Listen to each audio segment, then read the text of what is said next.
여러분, 여러분 어렸을 때 좋아하셨던 만화가 있으신가요? 어렸을 때 순수했던 그 시절에 여러분이 즐겨봤던 만화. 태권브이도 있고요, 그렇죠? 또 우리 어린 친구들은 현재 지금 막 한참 심취돼 있는 만화들이 있을 텐데요. 저는 초등학교 3학년 때쯤이었던 것 같아요. 누나와 학교가 끝나면 불이 나게 집으로 열심히 뛰어갔습니다. 왜냐하면 집에 학교 끝나고 미친 듯이 막 뛰어가서 집에 딱 도착해야 슬램덩크 시작하는 시간에 맞출 수 있었거든요. 그래서 그 당시에 한 10분 정도, 10여 분 정도 걸리는 거리였는데 학교부터 집까지 누나가 끝나면 열심히 막 뛰어가서 가자마자 먼저 집에 도착해서 리모컨 잡는 사람이 자연스럽게 슬램덩크를 틀어서 봤던 기억이 있습니다. 제가 그 당시 그 만화를 너무 좋아해서요. 저는 축구만 했던 사람이거든요. 그래서 예전에 막 여러 야구부 무슨 부에서 너 우리랑 야구해 볼래 뭐 해볼래 해도 전 축구할 건데요. 그러면서 도도하게 갔던 꼬맹이인데 그 당시 그 농구에 빠져가지고 농구도 시작하게 되고 또 거기서 명대사 하나 있죠. 다들 슬램덩크라는 만화를 아시는 분은 또 아실 텐데 한 손은 거들 뿐이라는 명대사가 있습니다. 그 대사를 그냥 막 웬만하면 그냥 계속 그 대사를 쓰는 거예요. 그러니까 일상생활에서 그냥 웬만하면 이 대사가 쓰일 것 같은데 하면 왼손은 거들 뿐이라는 말을 계속 쓰는 것이죠. 그래서 저는 비교적 최근에 그 슬램덩크라는 만화가 영화로 나왔을 때 굉장히 반가웠던 기억이 있습니다. 그리고 뭐 주일 아침에 나왔던 디즈니 만화 시리즈 기억나시나요? 저는 지금도 종종 디즈니 플러스라는 그 앱 어플에 들어가서 어릴 적 봤던 그 애니메이션 캐릭터들을 다시 한번 본다던가 아니면 우리 자녀들과 영화를 보는 날이 있으면 집에서 영화를 볼 때면 토이스토리를 함께 보곤 합니다. 사실 제가 우리 아들과 딸과 장난감 가게를 가면 애들이 막 열심히 보고 있으면 저 한쪽 구석에 요즘엔 버즈 라이트이어 그 장난감 그 토이스토리라는 만화에 나오는 캐릭터 장난감이 항상 어딜 가나 요즘 있더라고요. 그래서 저는 그걸 맨날 구경하고 있거든요. 사고 싶은데 너무 비싸서 못 사고 있는 애들 그거 살 돈 있어 애들 장난감 사줘야죠. 그래서 맨날 보고만 묵상하다가만 오게 되는데 여러분은 어떠신가요? 여러분이 어렸을 때 제가 뭐 슬램덩크를 좋아했고 또 저 텔레토비 뚜비도 엄청 좋아했었는데 뭐 그런 거 여러분은 어떠셨어요? 여러분이 가장 좋아했던 만화 혹은 가장 좋아했던 캐릭터 있으신가요? 제가 몇 개 캐릭터 좀 준비해봤어요. 근데 이게 저작권이 좀 걸려서 진짜 그 캐릭터는 아니고 살짝 테무 스타일이거든요. 조금 이상해요. 뭐 피카츄가 귀가 세 개이기도 한데 좀 징그럽긴 하겠지만 셀러문 손가락이 가위손 같고 좀 이상해요. 하나씩 조금 이상합니다. 근데 뭐 얼추 알겠죠 무슨 만화인지. 그렇죠. 조금 이상하긴 하지만 그래도 여러분 이거 보시면서 혹은 여기 있던 캐릭터 중에 나 저거 좋아했었는데 하신 게 있으신지 혹은 이거 떠올리면서 난 저거 말고 저거 좋아했었는데 라고 했던 만화가 있으신지 모르겠어요. 현주 전사님은 어떤 만화 좀 좋아하셨을까요? 웨딩 피치. 혹시 여성분들 중에 웨딩 피치 만화 아시는 분도 계세요? 끄덕끄덕 하시는 분들 좀 계시네요. 도현 형제는 뭐 좋아했던 만화 있으신가요? 포켓몬과 또 양대산맥이죠. 디지몬 게임기도 있었고요. 또 우리 지원자매는 혹시 좋아했던 만화 있으신가요? 만화 잘 기억 안 나시네요. 통키, 그쵸. 그때 그래서 저희 때도 피구공예 그 통키 불꽃 마크가 항상 있었던 그런 거 많이 가지고 놀았죠. 여러분 이런 캐릭터들 하나하나 생각해 보시면 만화들 생각해 보시면 꼭 만화만 떠올리는 게 아니라 우리 사실 만화보다는 어떤 그 캐릭터들이 기억에 더 남으실 거예요.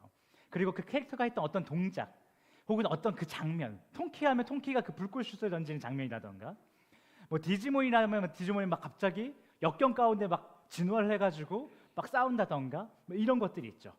이런 장면들이 여러분이 떠오르시지 않을까 싶습니다. 여러분과 제가 조금 전에 이야기 나눴던 뭐 태권브이라던가 통키라던가 뭐 여러 만화들 있죠. 이런 만화 그리고 그 속의 캐릭터들처럼요. 또한 우리 머릿속에 또한 우리 마음 한켠에 생생하게 기억에 남는 성경 속 어떤 특정 이야기나 아주 멋지게 기억되는 성경 인물들이 또한 있을 것이라고 생각이 됩니다. 특히 주일학교 때부터 신앙생활 하셨던 분들이라면 우리 한국 교회가 주일학교의 특성이 있어요.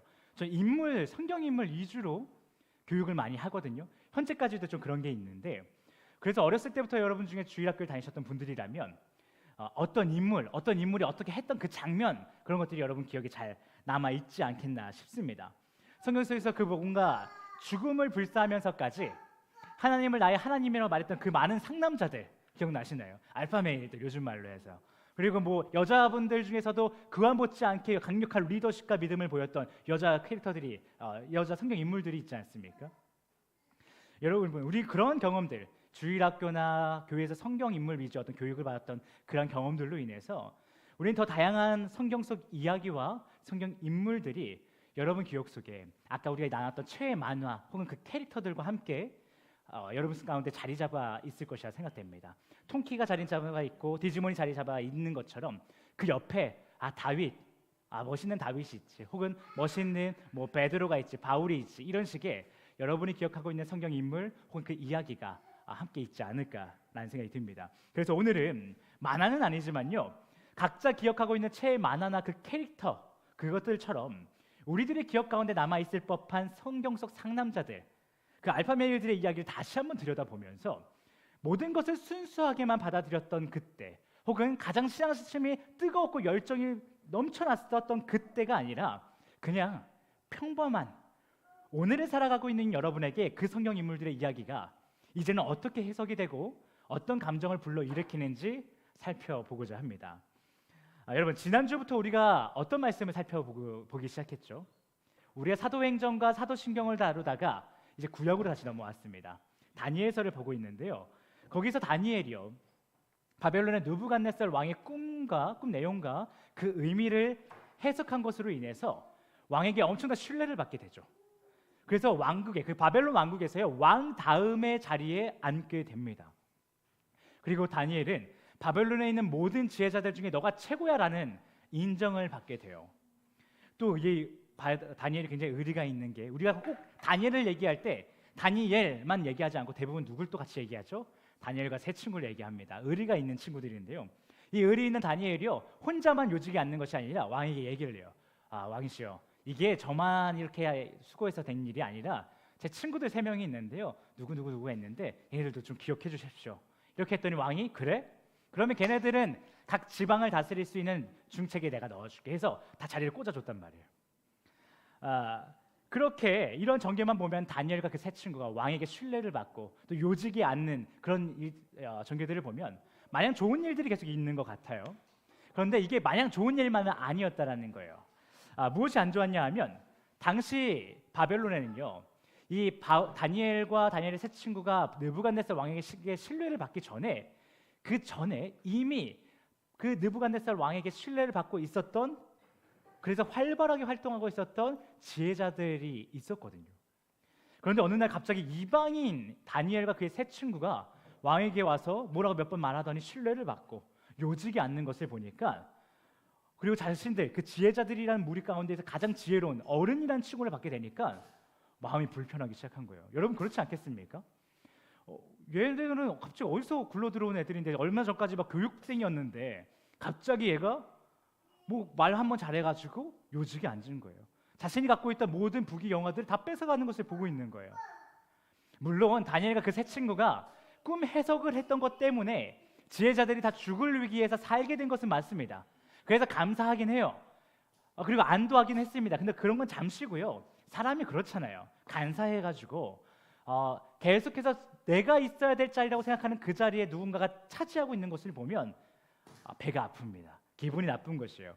그래서 그 당시에 바벨론에 많은 정말 수많은 지혜자들이 있는데 그 수많은 지혜자들로 하여금 시기와 질투를 받게 된 상황인 것이에요. 물론 왕에게는 예쁨을 받지만 그 왕 한 명에게 예쁨을 받는 거 말고 나머지들에게는 다 시기와 질투를 받는 상황이 다니엘과 세 친구의 상황입니다. 그런데 그러한 상황 가운데에서요, 뭐 어떻게 하겠습니까? 그들이 뭐 질투가 나고 시기가 생긴들 어떻게 하겠어요?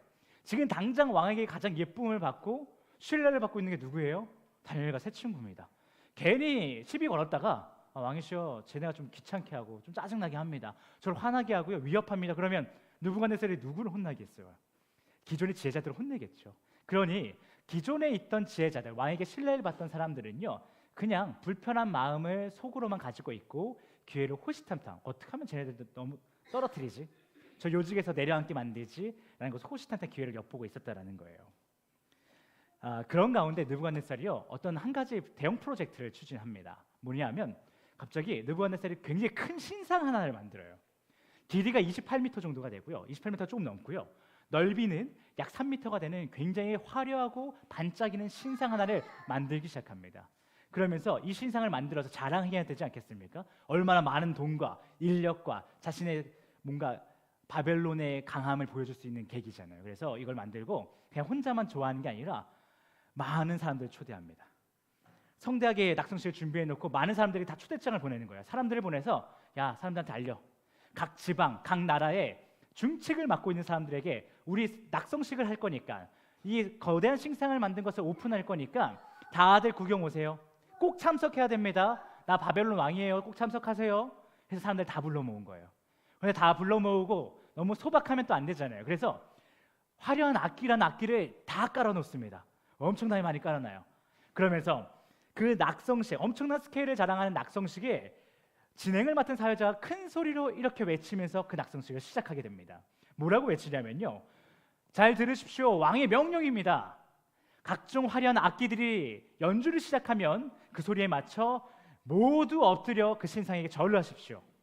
그렇지 않으면 느부갓네살 왕에게 순종하지 않겠다는, 충성하지 않겠다는 의미로 알고 반역죄로 다스리겠습니다. 이것이 왕의 뜻입니다 라고 선포한다는 거예요. 그렇게 선포가 끝나자 아주 크고 화려한 신상에 걸맞는 위험 있고 웅장한 악기 소리들이 빵 하고 울려 퍼지는 거예요.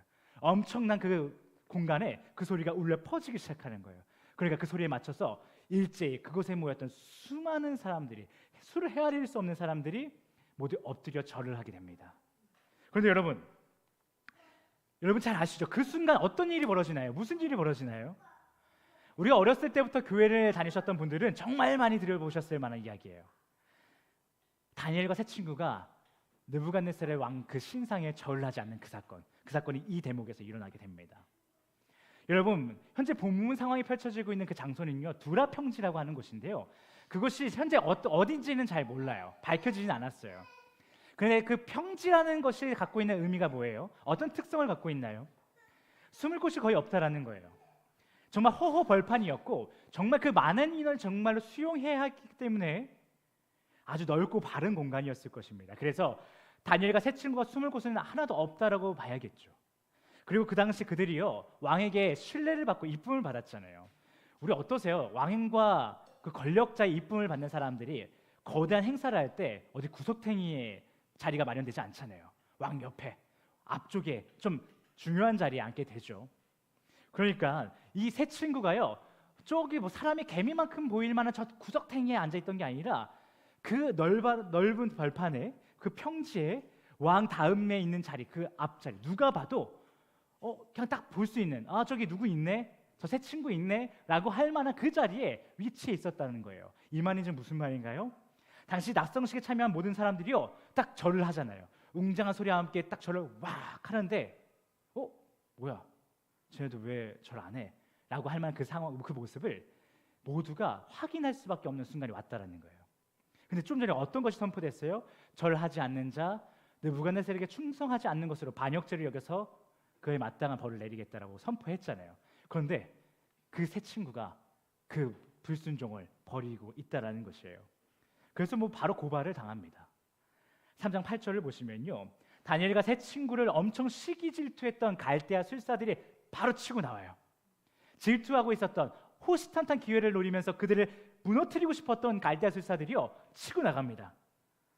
기회를 잡은 거예요. 그런데 본문에서 세 친구를 고발하는 그 갈대아 술사들이요, 어떤 사람이라고 그랬죠? 그냥 어떤 박수, 무당 이런 존재가 아니고요, 지금으로 따지면 박사님 중에서도 교수님급. 그래서 왕에게 저희 왕이시여 가서 이야기할 수 있는 얼마나 대단한 사람들이겠어요. 그런 정도의 급이란 말이에요. 그래서 그들이 무턱대고 행동하지 않아요.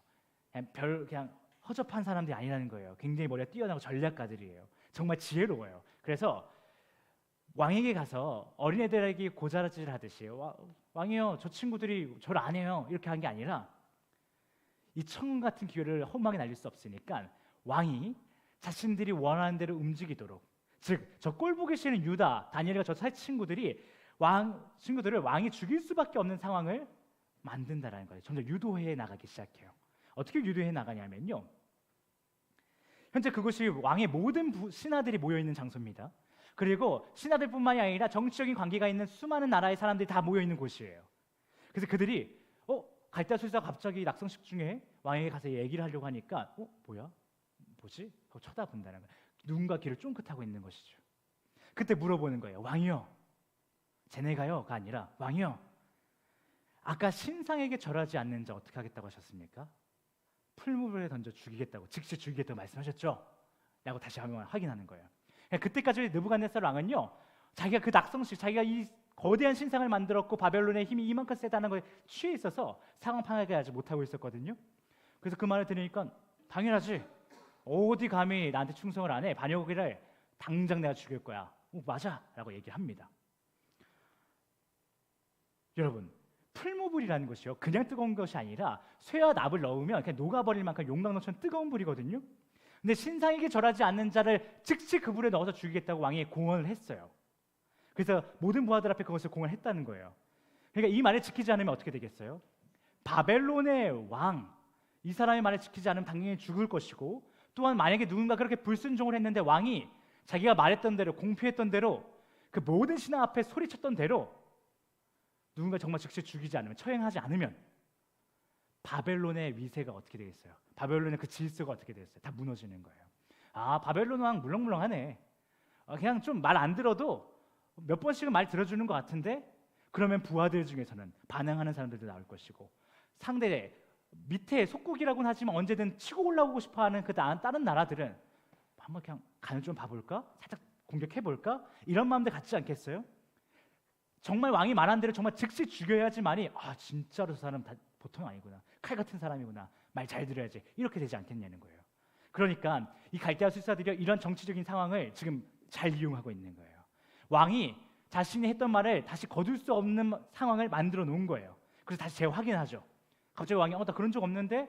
그러면 안 되니까, 숲으로 돌아가니까 그것을 확인하고 모든 사람들이 그래, 그 말 했던 거 우리도 들었어 라고 하고 있을 때 말하는 겁니다. 왕이시여, 쟤네가 전락 안 하는데요? 누가? 하고 봤더니 새 친구예요. 자신이 아꼈던. 근데 여러분, 왕이요, 다니엘뿐만이 아니라 이 새 친구를 정말 사랑하긴 사랑했나 봐요. 왜냐하면 앞서 2장 12절에요, 왕이 똑같이 진노하는 장면이 나와요. 자신의 그 왕실에서, 그 공간의 집무실에서 지혜자들에게 자신의 꿈의 내용과 그 내용의 의미를 해석하라고 막 얘기를 했었잖아요. 지난주에 다뤘죠. 그때 갈대아 술사가 어떻게 합니까? 대들었죠. 막 갖다 들이박았단 말이에요. 그러니까 왕이 바로 즉시 어떻게 행동을 하냐면, 그 즉시 왕이 너무 진노가 통분하여서 옆에 있는 근위대장을 시켜서 바로 즉시 그들을 죽이라고 명령을 했단 말이에요. 그 기억하시죠? 그런데 이번에는 자신의 처소에서 말대꾸하는 정도가 아니라 자신의 모든 신하들, 정치적 관계되는 모든 사람들이 모여서 행사하고 있는 그 자리에서 불순종의 모습을 보이면서 자신의 명예를 실추시킨 다니엘의 새 친구의 그 소식을 들은 느부갓네살 왕이요, 진노하긴 합니다. 똑같이 진노해요. 2장 18절처럼요. 그런데 자신이 공언했던 대로 즉시 저 녀석들을 죽여라 라는 명령을 할까요? 안 할까요? 안 해요. 여기서 갈대아 술사들은 더 화가 나지 않았을까 싶습니다. 우리들은 그냥 말대꾸 했다고 죽이라더니 쟤네들은 지금 이게 상황이 아닌데 갑자기 왜 안 죽여? 따로 부릅니다. 옆에 병사들한테 시켜서 쟤네들 끌고 와봐. 골치 아프게 된 거예요. 끌고 오게 합니다. 그래서 따로 얘기를 하는 거예요. 한 사람 한 사람 이름까지 불러줍니다. 야, 누구야. 진짜 절 안 했니? 물어보는 거예요. 야, 내가 다시 악기 연주하라고 할게. 너희들 잠깐 못 들었다고 해. 그냥 다시 그때 절해라. 알았지? 이번에도 너네가 절을 안 하면 내가 어떻게 뭐 해줄 수가 없어. 절해. 내가 다시 살려줄게. 기회 줄게. 이렇게 설득을 합니다. 2장 때와는 사뭇 다르죠. 더 큰 범죄를 저질렀는데 느부갓네살 왕의 태도는 너무 부드러워요. 그런데 여러분, 느부갓네살 왕의 이 설득으로 다니엘의 새 친구가 설득이 되던가요? 안 되죠. 오늘 우리가 본문을 읽었잖아요. 설득되지 않아요. 여러분, 당시 고대 사회는요, 신을 하나만 믿는 사람은 거의 없었습니다. 그냥 이 신도 믿고 저 신도 믿어요. 느부갓네살 왕도 그랬습니다. 그러니까 느부갓네살 왕의 입장에서는요, 너네가 그냥 하나님 믿는 거 오케이, 믿어. 근데 내 신한테도 한번 절해주는 게 그렇게 어려워? 싶을 수 있는 거예요. 그런데 끝까지 하나님 외에 나는 다른 신 섬길 수 없어요 라고 하면서 지금껏 잘 먹게 잘 살게 해준, 요직에 앉혀준 사람이 누굽니까? 요직에 앉기 전에 교육해주면서 좋은 음식, 좋은 옷, 좋은 침실 제공해준 게 누굽니까? 느부갓네살 왕이란 말이에요. 그 자신의 은혜를 배신하고 있는 이 녀석들. 더 나아가 수많은 사람들 앞에서 대국인 자신 왕의 명예를 실추시킨 그 녀석들을 이제는 왕이 어쩔 도리가 없는 거예요. 그래서 죽이게 되죠. 풀무불에 집어 던지라는 얘기를 합니다. 여러분, 이후에 어떤 전개가 이루어지는지 다 아실 겁니다. 느부갓네살 왕이 풀무불을 가장 뜨겁게 해라, 7배를 뜨겁게 하라는 건 그냥 가장 뜨겁게 하라는 얘기입니다. 완전수니까요. 가장 뜨겁게 해서 저들을 그냥 죽여, 어쩔 수 없어, 나도 이제 얼굴빛이 더 이상 표정 관리가 안 되네, 죽이라고 합니다. 그런데 그 다음 어떤 일이 벌어져요? 우리가 잘 알고 있는 그 멋진 일이 벌어지죠. 다니엘의 세 친구가 떨어지긴 합니다. 풀무불에 떨어져요. 그런데 그들이 입고 있던 옷 하나가 타는 냄새조차도 나지 않고요, 그들이 죽지 않고 살아 돌아옵니다. 왜요? 하나님께서 도와주셨다는 거예요. 그래서 우리는 주인공은 절대 죽지 않는다라는 이 뻔한 이야기, 하지만 역전의 그 짜릿함을 주는 이 이야기를 통해서 어떠한 상황에서도 하나님과 세상의 가치 중 선택을 해야 하는 순간이 오면 타협하지 말고 죽을지언정 주님을 선택해야 한다라고 우리는 늘 배워왔어요. 주일학교 때부터도 배워왔고 그 이후에도 꾸준하게 이것을 우리는 배워왔습니다. 그렇다면 여러분, 우리 잠시 어렸을 때를 잠깐 돌아가 볼까요? 남자 성도님들 한번 기억해 보실게요. 우리는 어렸을 때 보통 만화를 보게 되면서부터 어떤 정의감이 넘치는 캐릭터에 대한 동경이 생깁니다. 야, 잘 싸운다, 멋지다, 악당들 다 물리친다. 그러면서 점점 그 캐릭터를 볼 때마다 묵상하면서 점점 뭐가 돼요? 동기화가 됩니다. 동화가 되기 시작해요. 그래서 해당 캐릭터의 특정 자체를 막 시도 때도 없이 막 초등학생들을 막 따라하지 않습니까? 좀 민망할 때가 있는데 막 따라해요. 멋있어요. 이 순간 난 최고의 멋진 거예요. 그러면서 누군가에게 얘기를 합니다. 악당이 하는 거예요. 악당이에요. 그러면서 막 물리쳐요. 그러면서 자신이 그 막 용감하게 적을 물리치는 용감한 그 영웅놀이를 다 한 번씩 해봤을 거라고 생각이 돼요. 누구나 그렇게 한 번쯤 위기에 빠졌지만 그것을 이겨내면서 악당을 물리치는 만화에서 가장 강력한 캐릭터를 다 해보고 싶은 것이죠. 또 여자 성도님들은 어떠실까요? 제가 우리 여자 성도님들 얘기를 듣기로는 안 그러신 분들도 꽤 있던 것 같긴 한데, 어렸을 때 떠올려 보면 그 공주 영화들, 만화들 많이 보지 않습니까? 그러면 어느 순간 핑크 공주가 내가 되고 싶은 거야. 그래서 공주 드레스도 입고 구두도 신고, 저기 있죠 지금, 공주 머리도 하고 막 거울 앞에서 갑자기 포즈를 잡고 막 이런 거 합니다. 안 하던 애들이. 오빠가 있어서 처음에 막 와 빵빵 하던 애들도 조금만 나이만 먹으면 한 4살 5살 되면 갑자기 공주 합니다. 진짜 공주가 되고 싶은 것이죠. 너무 간절해요. 진지하게 이 친구들이 저한테 뭐라고 했었냐면, 아빠, 요즘 아들은 포켓몬 보거든요. 아빠, 난 진짜 지우가 되고 싶어. 포켓몬을 너무 잡고 싶어. 딸은 얘기합니다. 무슨 뭐 티니핑 뭐 공주가 되고 싶다고, 로미가 되고 싶다. 진심으로 얘기를 해요. 진심이 느껴져요. 그런데요, 여러분, 우리도 다 그런 과거가 있잖아요. 어렸을 때 다 그렇죠. 내가 태권부이가 되고 싶고, 통키처럼 뭔가 어렸을 때 학교에서 피구하면 뭔가 불꽃슈처럼 날아갔으면 좋겠고, 이런 얘기 마음이 다 있습니다. 그런데 우리 중에서 이 예배가 끝나고요, 오늘 점심은 여기서 먹지 않고 다 같이 밑에 왕살 떡볶이에 가서 먹는데, 남자 성도님들이 여기 파워레인저 옷 있으니까 다 같이 입으시고요, 여성 성도님들은 세일러문 옷이 있으니까 다 입으세요. 딱 입힌 거예요. 그리고 뭐 특별한 거 하는 것도 아니고 그냥 앞으로 오늘 하루 동안 이렇게 지내시면 돼요. 내려가 다 같이 그 시그니처, 각 캐릭터의 시그니처 포즈 하시면서 떡볶이 드세요. 계산하세요. 그렇게, 알았죠? 딱 이렇게 얘기를 하는 거예요. 여러분, 할 수 있겠어요? 뭐 미친 짓이죠? 만약에 저한테 누군가가 파워레인저 옷을 입고 전도를 하라 그러면 뭔가 그건 좀 특별해 보이잖아요. 어린이 타겟을 전도하는 거죠. 그러면 좀 이상해 보이진 않을 거예요. 팍팍 하면서 뭔가 전도지 딱 주고 사탕 주고 이렇게 하면 덜 민망할 것 같아요. 그런데 저한테 그 파워레인저 옷을 입고 혹은 지우 딱 그 모자와 딱 조끼를 입고 PT를 하라 그러면, 여러분이 각 직장에 가서 신방을 하라 그러면 여러분 괜찮으시겠어요? 제가 그 옷을 입고 여러분에게 신방을 갖는 거예요. 여러분의 남매 카페에 가서 제가 돈가스 하나요? 멋있는 목소리와 멋있는 포즈로 막 한다는 거예요. 감당이 안 되겠죠. 어려워요. 이처럼 우리가 대부분 어렸을 때는 너무 쉽게 생각했던 어떤 이야기가요, 그래서 그 이야기 속에 캐릭터와 동화가 되고 마치 그 캐릭터인 것처럼 살아가는 것이, 이건 진짜 멋진 일이야, 진짜 예쁘고 신나는 일이야, 매력적인 일이야 라고 생각했던 그 모든 것이요, 시간이 흘러 성인이 되어서는 이거 못할 짓이죠, 아니, 내가 감당할 수 없어요. 나는 그런 거 못해요. 라고 느껴질 때가 있는 것 같습니다. 그렇다면 여러분, 오늘 본문에 나오는 이 다니엘의 세 친구 이야기는 여러분에게 어떤 이야기입니까? 또 나아가 해당 사건 이후에 나오는 사자굴에 던져진 다니엘의 이야기는 여러분에게 어떤 이야기인가요? 또한 골리앗 앞에 선 다윗, 대제사장 앞에 섰던 베드로, 빌라도 앞에 섰던 예수님의 이야기는 여러분에게 어떤 이야기신가요? 여러분, 우리는 죽을 위기 앞에서도 세상의 가치, 세상의 눈치, 세상의 통치, 이 모든 것을 포기하고 죽음을 불사하면서 하나님을 선택한 성경의 수많은 인물들의 그 이야기 앞에 섰을 때요, 오늘 이 다니엘의 세 친구의 이야기 앞에 섰던 것처럼 이렇게 섰을 때요, 우린 진지해졌으면 좋겠습니다.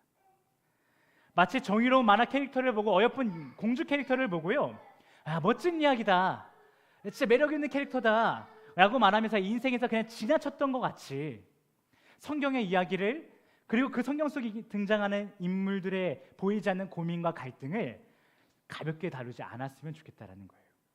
왜냐하면 그 모든 이야기는요, 오늘날 우리의 고민이고 또한 갈등이기 때문이에요.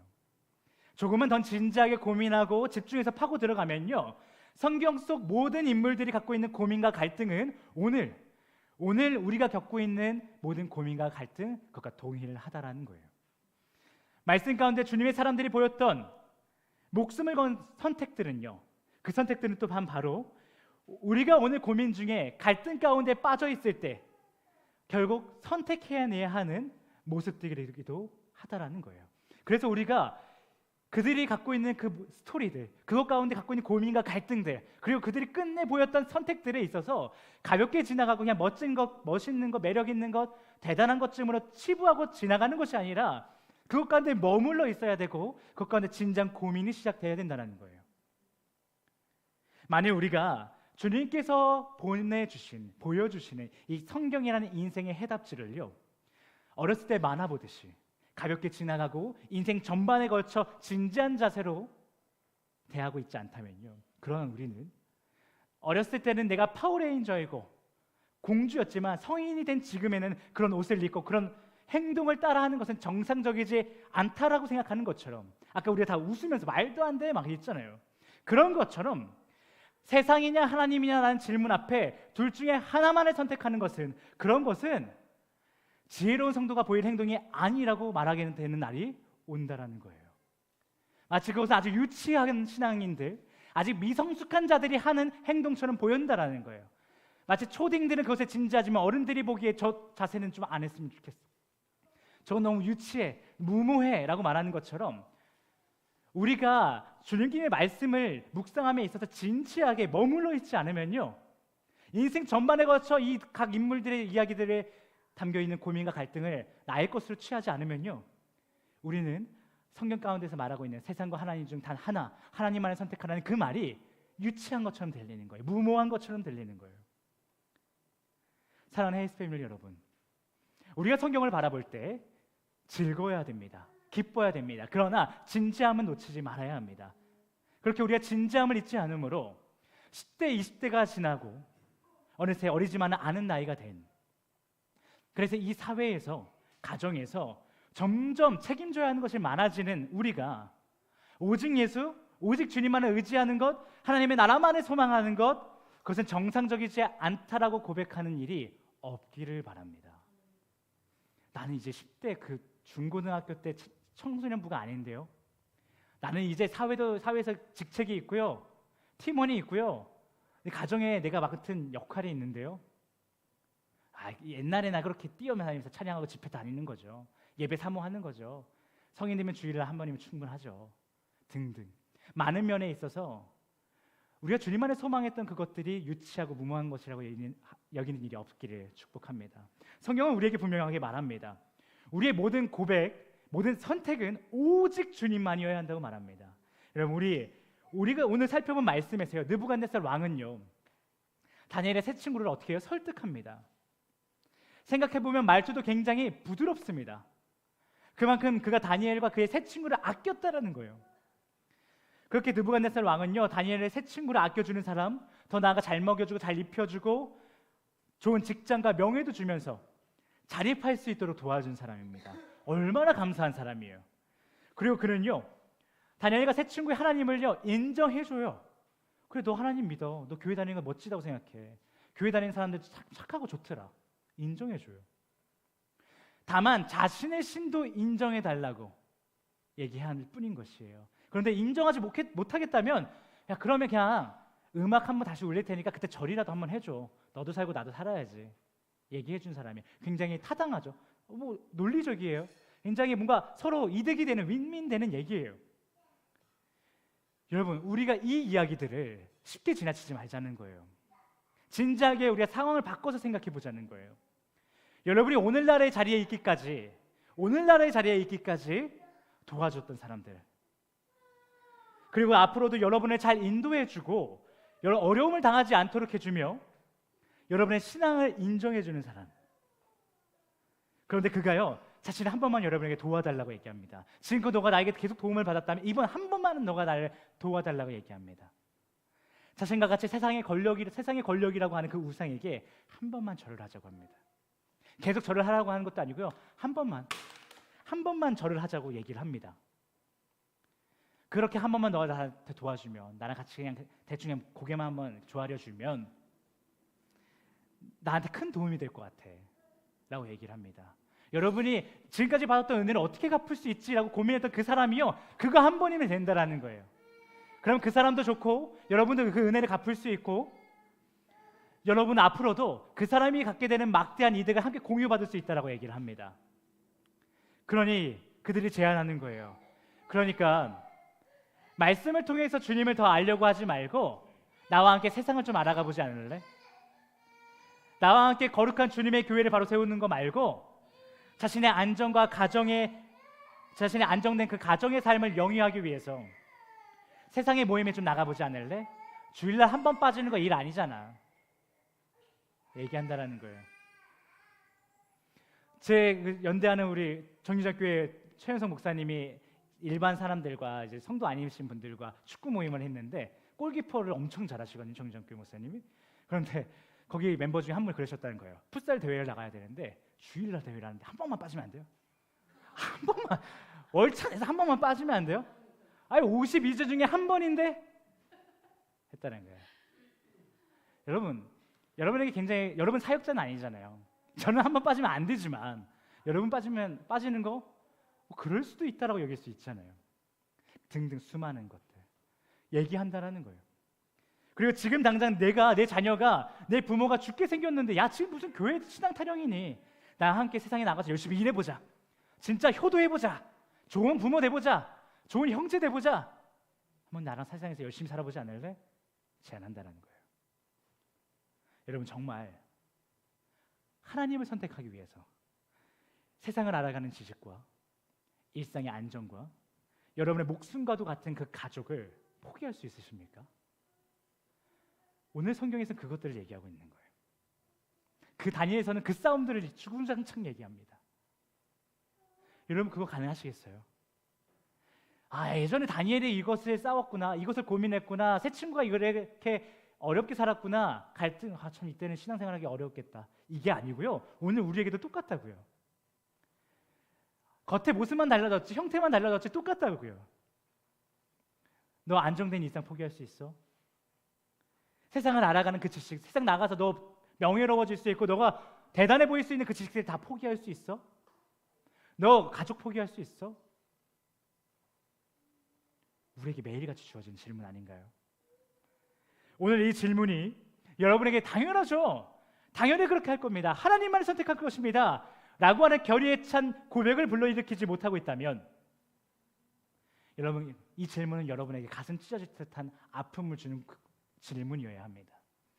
왜냐하면 이 질문 앞에 그렇습니다, 당연하죠라고 고백하는 것은요, 그렇게 입술의 고백과 삶의 고백을 해낼 수 있다는 것은요, 오직 하나님과 하나님의 그 나라를 믿는 자들만의 특권을 누리는 자들이 할 수 있는 고백이에요. 그렇기 때문에 우리가 그 고백을 할 수 있다는 것은 하나님 앞에 정말 지극히 감사해야 될 일이지만, 우리가 반대로 그 고백을 하지 못하고 있다라면, 우리가 하나님을 향한 믿음, 우리가 보이고 있는 하나님 나라에 대한 소망은 거짓이라는 거예요. 아직은 껍데기뿐이라는 것이에요. 그렇기 때문에 우리가 예수의 사랑을 안다고 말하면서도 예수 그리스도의 죽음과 부활의 목적이신 하나님과 그의 나라를 소망하고 믿지 못한다라면 그런 우리의 삶은 오늘 우리의 하루에는 예수 그리스도의 죽음과 부활이 아무 의미가 없어요, 주님 이라고 말하는 것과 똑같다라는 거예요. 오늘 말씀에서 다니엘의 세 친구는요, 당대 가장 강력한 권력에게 그리고 자신을 아껴주었던 사람에게 말합니다. 우리의 죽고 사는 문제는 내가 아니라 하나님이 하시는 일입니다 라고 말합니다. 심지어 당신이 우리를 풀무불에 던진다고 해도 우리의 하나님이 나를 건져주실 것입니다. 당신이 나를 어떻게 할 수 없어요 라고 말합니다. 더 나아가 주님께서 그렇게 하지 않는다고 할지라도 내가 풀무불에 던져졌는데 주님이 나를 외면하는 것만 같아 세상 사람들이 당신들이 나를 조롱한다고 할지라도 그래서 내가 그 조롱 가운데 죽음을 면치 못한다고 할지라도 나는 괜찮아요 라고 말을 합니다. 그렇게 그들은요, 세상의 달콤한 유혹과 논리와 타당성 앞에 하나님은 늘 선하십니다, 하나님은 우리를 영원히 살리시는 분이십니다 라고 고백했다라는 거예요. 주님은 오늘 우리 헤이스에게 바라십니다. 다니엘서 3장 17절부터 18절에서 다니엘의 세 친구가 우리는 이라는 고백으로 하나님의 하나님 되심을 찬양한 것 같이 우리의 헤이스도 하나님의 하나님 되심을 매일같이 찬양하고 앞으로 다가올 헤이스 파티 가운데 증거하기를 바라고 계십니다. 그래서 우리는 풀무불에 던져진 다니엘의 세 친구, 그 세 친구의 이야기를 어렸을 때 보았던 만화, 어렸을 때 보았던 영화와 같이 치부해서 내 삶의 전반적인 진지함을 놓쳐버린 일이 없어야 됩니다. 우리는 이 이야기 속에 나오는 흔들림 없이 강인한 주님의 자녀들을 바라보면서 그 다니엘의 세 친구들을 바라보면서 매우 진지하게 솔직하게 질문해야 합니다. 그리고 그 질문에 답변하는 나 자신을 직면해야 됩니다. 그렇게 직면한 여러분의 모습이 다니엘의 세 친구와 같이 주님만을 선택하겠다라고 고백하고 있다면 우리는 그 길 가운데로 나를 인도하신 성령님께 감사해야 하고, 그렇게 직면한 여러분의 모습이 갈대처럼 흔들리고 있다던가 아니면 확실하게 견고하게 세상을 붙잡고 있다던가 아니면 아무 감흥이 없다던가 라면 다니엘서 3장 22절에 다니엘의 세 친구를 풀무불에 던지려다가 그 뜨거운 불길에 자신들이 또 도리어 타 죽었던 자들의 모습이 나의 모습이구나 라고 발견하시면서 회개하셔야 됩니다. 여러분, 그렇게 우리가 다시 한번 회개한다면, 주님의 은혜를 구하며 나아가신다면 여러분을 구원하시는 하나님께서는 여러분이 주님의 말씀에 대해서 전혀 반응하지 못하고 있는 그 모습과 도리어 세상을 사랑하는 모습을 변화시켜서 그의 전능하신 능력으로 변화시켜서 여러분의 입술의 고백과 마음의 묵상이 하나님의 기쁨이 될 수 있게 해주실 것입니다. 그렇게 여러분과 저는 하나님께서 우리 헤이스에게 바라시는 대로 주어진 하루하루 가운데 하나님의 선함과 그의 전능하심과 그분의 선하심을 능히 선포하게 될 것입니다. 우리 그렇다면 이 시간 다 같이 자리에서 일어나시길 바랍니다. 다 같이 자리에서 일어나서요, 다니엘서 3장 17절부터 18절에 나오는 하나냐와 미사엘과 아사랴의 고백을 우리 헤이스의 고백이 되게 해달라고 기도하는 마음으로 합독하기로 원합니다. 여러분, 성경 말씀에서는 분명 그들의 바벨론에서 지어준 이름들이 나옵니다. 그들의 이름을 이렇게 말합니다. 사드락과 메삭과 아벳느고. 하지만 이 순간에 그들은요, 세상에서 보일 때는 그들이 사드락과 메삭과 아벳느고였을지 모르지만 그들의 정체성은 유대인 이름, 하나님이 지어주신 이름, 하나님의 자녀로서의 갖고 있던 이름 하나냐와 미사엘과 아사랴였습니다. 그래서 우리는 그들의 고백을 따를 것입니다. 그렇게 세상의 그 어떤 것도 주님만을 선택하고 주님의 나라만을 소망하는 우리의 성도됨을 빼앗을 수 없게 해달라고 기도하는 마음으로 해당 말씀을 함께 합독해 올리기 원합니다. 또한 우리를 끊임없이 하나님이 아닌 다른 것을 선택하도록 유혹하는 악한 권세에게 우리가 누구의 자녀인지를 강력하게 선포하며 나가기를 원합니다. 우리 이 시간 다 같이 다니엘서 3장 17절부터 18절을 기도하듯이 선포하듯이 고백하기를 원합니다. 함께 고백하시겠습니다. 왕이여, 우리가 섬기는 하나님이 계시다면 우리를 맹렬히 타는 풀무불 가운데서 능히 건져내시겠고 왕의 손에서도 건져내시리이다. 그렇게 하지 아니하실지라도 왕이여, 우리가 왕의 신들을 섬기지도 아니하고 왕이 세우신 금신상에게 절하지도 아니할 줄 아옵소서. 아멘. 우리 다 같이 우리의 유일한 통치자 되시는 주님을 찬양하며 나아가겠습니다.